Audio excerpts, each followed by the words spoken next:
आलमी मंजरनामे पे बहुत कुछ हो रहा है फलस्तीन के हवाले से। जो लोग फलस्तीन को अब तस्लीम कर रहे हैं वेस्टर्न कंट्रीज, जो अपनी हुकूमतें हैं बचाने के लिए कर, एक एम्बेसी बनाने से एक एक्टिव जेनोसाइड नहीं रुक जाएगा। महमूद अब्बास की रिप्रेजेंटेशन इतनी वीक है वहाँ पे, फलस्तीन को अगर आपने रियासत तस्लीम करना है तो उसको अक़वाम मुत्तहिदा का रुकन बनाया जाए, वरना ये सिर्फ कागज पे लिखी हुई बातें। बात करेंगे जी मासूम फलस्तीनियों की, तो इसराइली दहशतगर्दी और फ़लस्तीन की हिमायत दुनिया भर में बढ़ रही है। बरतानिया, कनाडा, ऑस्ट्रेलिया और पुर्तगाल के बाद अब फ्रांस ने भी फ़लस्तीन को बाज़ाब्ता तौर पर खुद मुख्तार रियासत तस्लीम करने का ऐलान कर दिया। फ्रांस के सदर मैक्रोन ने अक़वाम मुत्तहिदा कॉन्फ्रेंस में फ़लस्तीन को रियासत तस्लीम करते हुए कहा है कि गज़ा में जारी जंग को नाकाबिले जवाज़ करार दिया जाए, और उन्होंने आलमी बरादरी को भी खबरदार किया कि दुनिया अमन के मौके से महज चंद लम्हों के फासले पर है, और अगर अब भी कुछ ना किया गया तो ये मौका हमेशा के लिए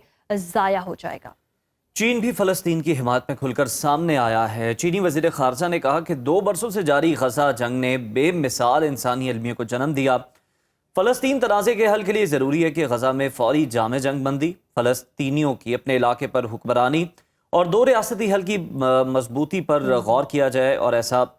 जो है मुमकिन बनाया जाए। साथ ही उन्होंने आलमी बरादरी से अपील की है कि फ़लस्तीन की अक़वाम मुत्तहिदा की रुकनीत की हिमायत की जाए। और इसके साथ साथ जी फ़लस्तीन के मामले पर पूरी दुनिया अब एक तरफ हो चुकी है, मगर अमेरिका और इसराइल की हठधर्मी अभी भी हम देख रहे हैं कि बरकरार है, और दोनों गज़ा में फ़लस्तीनियों की नस्ल कुशी पर डटे हुए हैं। अमेरिका ने मुख्तलिफ मगरबी ममालिक की जानिब से फ़लस्तीनी रियासत को तस्लीम करने के ऐलानात को नुमाइशी इक़दाम करार दे दिया है, और जबकि सऊदी वज़ीर आज़म ने फ़लस्तीनी रियासत को तस्लीम करने के फैसले को मुस्तरद कर दिया और कहा है कि कोई फ़लस्तीनी रियासत नहीं बनेगी। ये ऐलान अमन कायम करने के बजाय खित्ते को मजीद गैर मुस्तहकम करता है और मुस्तकबिल में पुरअमन हल के इम्कानात को नुकसान पहुंचाएगा, जबकि मगरबी किनारे में यहूदी आबादकारी के इक़दामात जारी रखेंगे। दूसरी तरफ हमास ने अमरीकी सदर को खत लिखा है और जंगबंदी के बदले डोनाल्ड ट्रंप से गारंटी का मुतालबा कर दिया है। अमरीकी मीडिया के मुताबिक खत में सदर ट्रंप से 60 रोज़ा जंगबंदी की शर्त रख दी और कहा कि आधे यरगमाली छोड़ेंगे मगर जंगबंदी यकीनी बनाएं। इसके साथ साथ अक़वाम मुत्तहिदा में सऊदी अरब और फ्रांस की क़यादत में मसला फ़लस्तीन के 2 रियासती हल के लिए सरबराही कॉन्फ्रेंस भी हो रही है। वज़ीर आज़म शहबाज शरीफ भी शिरकत कर रहे हैं। इसी तमाम तर सूरत-ए-हाल पर डिस्कशन कर लेते हैं। हमें ज्वाइन किया आलमी अमूर की माहिर शाज़िया चीमा साहिबा ने। बहुत शुक्रिया शाज़िया साहिबा आपके वक्त का। बरतानिया, कनाडा, ऑस्ट्रेलिया और पुर्तगाल समेत कई ममालिक ने फ़लस्तीन को बतौर रियासत तस्लीम कर लिया है। आप इस इक़दाम को आलमी सियासत में किस तनाजुर में देखती हैं? देखिए, आलमी मंजरनामे पे बहुत कुछ हो रहा है, बहुत कुछ फ़लस्तीन के हवाले से। पिछले एक हफ्ते में इटली के 6 शहर जो हैं वो विद इटसेल्फ एक्सप्लोड हो रहे हैं। ने जो है वो बुलवाया हुआ है, जिसमें इटली के शहरी जो हैं वो सड़कों पे निकले हुए हैं और वो प्रोटेस्ट कर रहे हैं मेलोनी के अपनी जो प्रेसिडेंट है कि इस एक्ट के खिलाफ कि हम फ़लस्तीन को तस्लीम नहीं करें। तो जो लोग फ़लस्तीन को अब तस्लीम कर रहे हैं वेस्टर्न कंट्रीज, तो हमारे समझने की बात ये है कि वो अपनी डोमेस्टिक जो अपनी हुकूमतें हैं बचाने के लिए कर, वो इटली जैसी सूरत हाल पैदा नहीं होने देना चाहते, या वो प्रोटेस्ट जो है जो यूके में हुए या ऑस्ट्रेलिया में हमने देखे जहाँ पे 5-5 लाख बंदा जो है वो एक प्रोटेस्ट में आया हुआ। तो ये हुकूमतें जो हैं ये 2 साल पहले भी इनके पास इंटेलिजेंस रिपोर्ट्स हैं, इनको पता था कि ये चीज कहाँ जा रही है। ये तो 70 साल पहले जब पहला नक्बा हुआ था और फलस्तीन के 331 गांव जो हैं वो मलबे का ढेर बना दे गए थे और लाखों की तादाद में लोगों को बेघर करके कत्ल कर दिया गया था। ये मसला तो वहीं पे हल हो सकता था। पहली रेजोल्यूशन तो 90s में कहीं आई थी कि फलस्तीन और इसराइल का हल जो है वो 2 रियासती हल है और इसके अलावा कोई हल नहीं है। तो अभी ये जो मगरबी ममालिक तस्लीम कर रहे हैं, एक एम्बेसी बनाने से एक एक्टिव जेनोसाइड नहीं रुक जाएगा। यानी कि शाज़िया साहिबा आप कह रही है जैसे कि डोनाल्ड ट्रंप ने कहा है कि ये एक नुमाइशी इक़दाम है, इससे कुछ फायदा नहीं होगा और खित्ते का अमन मजीद बिगड़ेगा, तो ऐसी सूरत हाल पैदा होगी, यानी कि तस्लीम करना भी कुछ कारआमद साबित नहीं। तस्लीम करना सिर्फ उस सूरत में कारआमद साबित होगा जब यूनाइटेड नेशन फलस्तीन को एक मेंबर स्टेट बना ले। मेंबर स्टेट तो ये नहीं बनेगी, क्योंकि 5 जो मुस्तकिल मेंबर हैं उनमें से कोई एक इसको वीटो कर देगा। اور میں کل سے کہہ رہی ہوں کہ میری اپنی کانسپریسی تھیوری یہ ہے کہ انہوں نے آپس میں بھی مشورہ کیا ہوگا کہ اب ہمیں ابھی اپنے اندر لگی ہوئی آگ کو بجھانا ہے، تو ہم تسلیم کرتے ہیں، ایمبیسیاں کھولتے ہیں، اس سے فرق کیا پڑ جانا ہے؟ کیونکہ اسرائیلی اپنے سوشل میڈیا پہ یہ مذاق بنا رہے ہیں کہ یہ کس فلسطین کی بات کر رہے ہیں، غزہ تو ہم نے بالکل ملبے کا ڈھیر کر دیا ہے، ایسٹ جیروسلم میں ہم نے فلسطینی کوئی رہنے نہیں دیا ہے، ویسٹ بینک کے اندر ہم کریک ڈاؤن کر رہے ہیں، یہ جغرافیائی پوائنٹ آف ویو سے کس فلسطین کی بات کر رہے ہیں؟ 800,000 جو ہے وہ سیٹلرز وہاں پہ موجود ہے، تو کیا اب یہ ریورس جو ہے وہ ہوگا کہ جو سیٹلر آ کر جگہوں پہ قبضہ کر چکے ہوئے ہیں ان کو گھروں سے نکالا جائے گا؟ تو یہ ریٹورک کے لیے، یہ زبانی جمع خرچ کے لیے یہ باتیں کانوں کو اچھی ضرور لگتی ہیں، پر جب انہیں گراؤنڈ ریالٹیز میں آپ دیکھتے ہیں تو وہ تمام جگہیں جو اسرائیل کے قبضے میں ہیں، جس کا اسرائیل 1 انچ بھی دینے کو تیار نہیں ہے، اور وہ تمام فلسطین ہے، تو فلسطین آج ہم کہہ کسے رہے ہیں؟ پھر محمود عباس نے، میں رات لیٹ جو ہے وہ تقریر سن رہی تھی، ان کی جو سیشن ہو رہا تھا میں اس کو دیکھ رہی تھی، تو محمود عباس کی ریپریزنٹیشن اتنی ویک ہے وہاں پہ، انہوں نے غزہ کے بارے میں کچھ نہیں کہا، انہوں نے جینوسائیڈ کے بارے میں کچھ نہیں کہا، انہوں نے فلسطینیوں کی فلائٹ کے بارے میں کچھ نہیں کہا، تو ان کے بارے میں بھی یہ ہے کہ وہ تو خود جو ہے وہ کمپرومائزڈ ہیں، حماس جو ہے وہ ٹیررسٹ آرگنائزیشن ہے، پی ایل او کا نمائندہ محمود عباس جو ہے اس کو ویزا نہیں ملا ہے، وہ ورچولی اس سیشن کو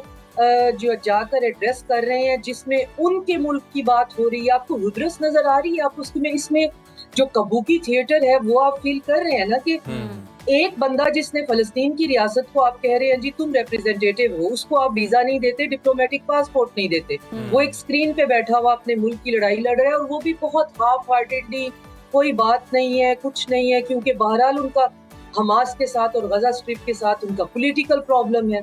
تو پولیٹیکل ریپریزنٹیشن نہیں ہے، پھر اس کے بعد پولیٹیکل ول نہیں ہے، اور ساتھ میں یہ کہ آپ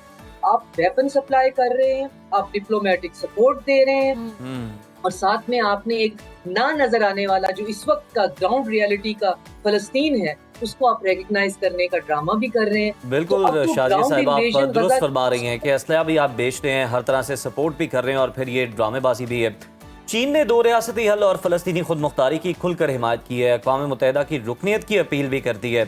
اقوام متحدہ میں فلسطین کی رکنیت کی حمایت کا کتنا امکان موجود؟ اقوام متحدہ میں جو میری کیلکولیشن ہے، رکنیت کے لیے امریکہ جو ہے وہ ویٹو کر دے گا، اور پھر رکنیت نہیں مل پائے گی، اور اگر کوئی معجزہ ہو جائے تو ہو سکتا ہے ٹرمپ کا کوئی پتہ نہیں کہ وہ کیا محسوس کر رہے ہوں، تو ہو سکتا ہے یہ ہو بھی جائے، لیکن اس کا حل بہرحال یہی ہے کہ فلسطین کو اگر آپ نے ریاست تسلیم کرنا ہے تو اس کو اقوام متحدہ کا رکن بنایا جائے، ورنہ یہ صرف کاغذ پہ لکھی ہوئی باتیں ہیں جن کا کوئی مطلب نہیں ہے، اور اس وقت فلسطین کو ڈپلومیٹک سپورٹ جو ہے وہ اس طرح کی نہیں چاہیے کہ آپ ان کی ایمبیسیز بنا دیں، وہ فیوچر میں کہیں کام آ سکتی ہوگی یا ماضی میں کہیں آ سکتی ہوگی۔ آج ایک جینوسائیڈ ہو رہا ہے جس کو ابھی رکنا ہے، تو اسی کمفرٹیبل بات صرف یہ ہے کہ اگر کسی نے فلسطین کے مسئلے کا حل کرنا ہو تو اس ساتھ آپ پولیٹیکل، آپ ڈپلومیٹک اور ساتھ میں اکنامک ایمبارگو کریں، اور دیکھیں کہ پھر ساؤتھ افریقن اپارٹائڈ اسٹیٹ کی طرح کیسے آپ کی ڈپلومیٹک ٹائز، آپ کی اکنامک ٹائز اور آپ کی جو ہے جو سپورٹ ہے اس کے بغیر اسرائیل ایک دن بھی ٹک سکتا ہے۔ اگر کسی کے اندر کوئی پولیٹیکل ول ہے تو آپ ایمبارگو کریں، آپ ضروری ہے۔ شازیہ صاحب، حماس نے امریکی صدر سے 60 روزہ جنگ بندی کی گارنٹی مانگی ہے اور آدھے یرغمالی رہا کرنے کی بھی یقین دہانی کرا دی ہے۔ آپ کو جنگ بندی کا کوئی امکان یہاں پر نظر آ رہا ہے؟ جنگ بندی حماس نے، یہ کوئی 7ویں دفعہ ہے حماس آگے آ کر کہہ رہے ہیں کہ ہم جنگ بندی کرنا چاہتے ہیں، اور یرغمالی بھی ہم نے ظاہر ہے اپنے پاس لیوریج کے طور پہ رکھے ہوئے ہیں، اور ہمیں ان کو زندہ رکھنا بھی، اس بھوک اور اس بے بسی میں ان کو بھی زندہ رکھنا بہت مشکل ہے، بلکہ وہ تو کہہ رہے تھے کہ ریڈ کراس کو بھیج کر ان کے لیے ہی کم از کم کچھ کھانا جو ہے وہ بھجوا دیں، ہم انہیں مارنا نہیں چاہتے ہیں، ہم تو اپنی ریزسٹنس کی فائٹ کر رہے ہیں۔ تو یہ 7ویں دفعہ وہ یہ کہہ رہے ہیں، اور جتنی دفعہ انہوں نے نیگوسیشن میں وہ پڑے ہیں، ان کے جو نمائندے ہیں ان کا قتل ہی ہوا ہے، سٹارٹنگ فرام اسماعیل ہانیہ اور ریسنٹ جو اٹیک ہے وہ دوحہ پہ۔ تو کیونکہ سیز فائر کوئی کرنا نہیں چاہتا ہے، اور نیتن یاہو اور بین گوئر اور سموٹریچ جو ہیں وہ یہ کہہ رہے ہیں کہ ہمیں جو ہے یہ جو کیپٹیو ہیں وہ ہمیں واپس نہیں چاہیے، بلکہ اب جو اسرائیل کی سڑکوں پہ پروٹیسٹ کرتا ہے، فیملی جو کہتی ہے کہ ہمارے لوڈ ون جو ہیں وہ حماس سے واپس لے کے آؤ، तो उनको ट्रेटर कहा जाता है और उनको बेन गुवेर और स्मोट्रिच के गूंस जो हैं उनकी मॉब लिंचिंग करते हैं। तो ये अब इस वक्त जो है सिर्फ किसी ना किसी काइनेटिक किसी पावर मैकेनिज्म के तौर पे जिसको कि चाइनीज जो है वो थोड़ा सा इंक्लाइन कर रहे हैं वो उस तरफ से ये मसले का हल होगा। मुझे बहुत उम्मीद थी कि महमूद अब्बास जो हैं वो उनको अगर मौका मिल जाएगा वर्चुअली तो वो वहाँ पे जाके पीस इन्फोर्समेंट फोर्सेस की बात करेंगे जो कि यूनाइटेड नेशन को ऑन डिमांड देनी पड़ेगी। उन्होंने ऐसी कोई बात नहीं की है और ये बहुत ही मायूस कुन बात है। अगर वो यूनाइटेड नेशन के सेशन में उनको चांस मिल गया था तो उनको वहाँ पर आलमी दुनिया से मुतालबा करना चाहिए था कि एक न्यूट्रल मुख्तलिफ मुल्कों की बनी हुई फौज जो है वहाँ पे तैनात की जाए मेरे लोगों की सिक्योरिटी के लिए। तो यूनाइटेड नेशन बाउंड होता ये देने के लिए, लेकिन महमूद अब्बास ने ऐसा कोई मुतालबा ही नहीं किया। तो ये बहुत अजीब बात थी मेरे लिए कि अगर आपको वहाँ पे तो फिर अब किसी मुल्क ने अगर जाना है वहाँ पे तो यूनाइटेड नेशन और बाय लॉ तो अब नहीं जा सकते हैं। अब कोई अपनी सपोर्ट के लिए ही जाएगा, लेकिन वहाँ पे अगर किसी ने ये खून और ये कत्लेआम रोकना है तो वो अब ताकत के जोर पे रोका जाएगा, बातों से अब रुकने वाला नहीं है। बातों से ज़बानी जमा खर्च से ये कुछ नहीं होगा, ताकत के जोर पर ही ये रोका जा सकता है क्योंकि इसराइल भी ताकत की समझता है। बहुत शुक्रिया शाजिया चीमा साहिबा हमारे साथ मौजूद थी।